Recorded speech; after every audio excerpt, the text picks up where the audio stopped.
अस्सलाम वालेकुम नाज़रीन, प्रोग्राम रमज़ान मेरी जान में मैं हूँ आपकी मेज़बान अलीज़ खान। नाज़रीन, जैसे कि आपको पता है कि रमज़ान स्टार्ट हो गया है और रमज़ान का आज छठा रोज़ा है, तो रमज़ान के हवाले से गुफ्तगू करते हुए मेरे साथ मौजूद है स्टूडियो में हाफिज़ रियाद साहब, जिनसे बात करते हैं कि रोज़े की फ़जीलत क्या है। अस्सलाम वालेकुम हाफिज़ साहब। वालेकुम अस्सलाम। कैसे हैं आप? अल्हम्दुलिल्लाह। अच्छा हाफिज़ साहब, ये मुझे बताएं कि जैसे कि रोज़े तो स्टार्ट हो गए हैं, रोज़ों की फ़जीलत क्या है, ये कुछ डिटेल से मेरे नाज़रीन को बताएं आप। जी, बिस्मिल्लाहिर्रहमानिर्रहीम। नाज़रीन, आपको पता है कि माह रमज़ान जो है ये एक बड़ा ख़ास महीना है। असल में इस महीने की जो फ़जीलत है ना, ये इस वजह से बहुत ज़्यादा अहम है क्योंकि हदीस पाक में आता है, मफ़हूम हदीस पाक का, प्यारे नबी सल्लल्लाहु अलैहि वसल्लम ने फरमाया कि शबान मेरा महीना है और रमज़ान अल्लाह का महीना है और ख़ास ये अल्लाह के लिए और अल्लाह ने ही इसका सवाब देना है।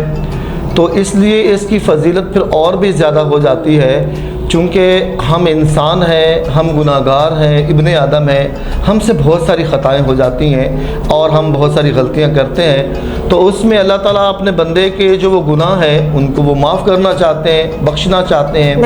ये उम्मत मोहम्मदी पर एक बहुत बड़ा एहसान है।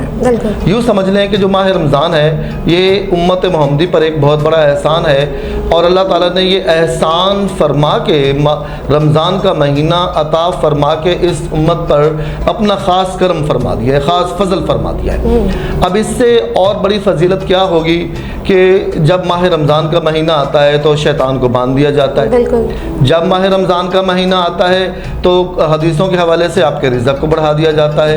अब माह रमज़ान तो वो महीना है कि जिसमें आपने कम खाना है, लेकिन में हकीकत क्या है कि अल्लाह आपके रिज़्क़ को भी बढ़ा रहे हैं। अल्लाह ताला आपकी नेकियां जो आप नफल करते हैं उसको फ़र्ज़ों का बराबर दिया जा रहा है और जो आप फ़र्ज़ कर रहे हैं उसको 70 गुना ज़्यादा उसका सवाब दिया जा रहा है। तो ये इसलिए माह रमज़ान का महीना इसकी बड़ी फजीलत है। इसमें आप जब तरावी के लिए जाते हैं तो मैं आपके तवस्सुत से, आपके प्लेटफॉर्म के तवस्सुत से मैं नाज़रीन को ये बताना चाहता हूँ कि जब वो एक सजदा करते हैं तरावी का तो उसमें उनको 1500 नेकियां दी जाती हैं। तो ये कौन सी ऐसी इबादत है, या आप दुनिया का कोई भी काम ले लें, कौन सा ऐसा काम है जो आप 2 मिनट के लिए करें और आपको 1500 रुपये मिल जाए। ज़बरदस्त। तो ये अल्लाह ताला ने इस महीने में नेकियों की लूट सेल लगा रखी है, हम पर है कि हम इसको कैसे हासिल करते हैं। तो इसलिए अगर आपकी इसकी फजीलत में जाएं तो ये एक बहुत बड़ा टॉपिक है, हम फजीलत बयान करते जाएं। आपके प्रोग्राम का टाइम ख़त्म हो जाएगा लेकिन माह रमज़ान की फजीलत ख़त्म नहीं होगी।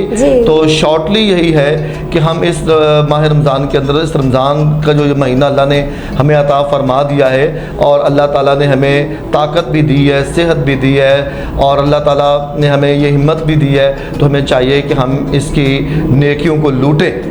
मैं तो ये कहूँगा कि हम इसको लूटें और अल्लाह ताला ने ये जो महीना अता फरमाया है इसमें हम ज़्यादा से ज़्यादा नेकियां कमाएं और हमारे जो गरीब दोस्त भाई हैं, रिश्तेदार हैं, उनकी भी मदद करें ताकि इसमें हम ज़्यादा से ज़्यादा सवाब हासिल कर सकें। बिल्कुल।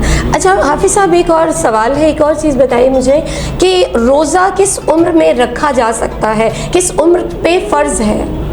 रोज़े जो है ना, ये याद रखें कि हर उस मर्द और औरत पर फ़र्ज़ है जो कि ताकत रखता है, इसकी जो जवान है।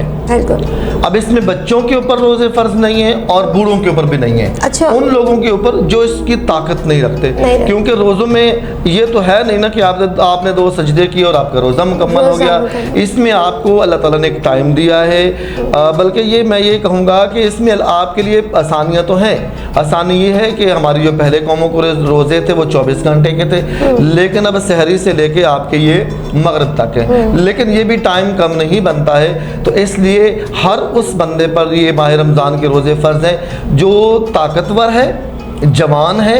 इसमें वो बच्चे जो कम उम्र के हैं, जो 12-13 घंटे की भूख और प्यास को बर्दाश्त नहीं कर सकते, या वो बूढ़े आदमी जो कि ज़्यादा ओल्ड एज पे हो चले गए हैं, वो भूख और प्यास को बर्दाश्त नहीं कर सकते, तो उन पर रोज़े फ़र्ज़ नहीं है। बाकी इस उम्र के दरमियान में सब पर रोज़े फ़र्ज़ हैं। अच्छा कारी साहब, एक चीज़ और बताइएगा कि बच्चों में कितनी एज में उन पे रोज़ा फ़र्ज़ होता है? ये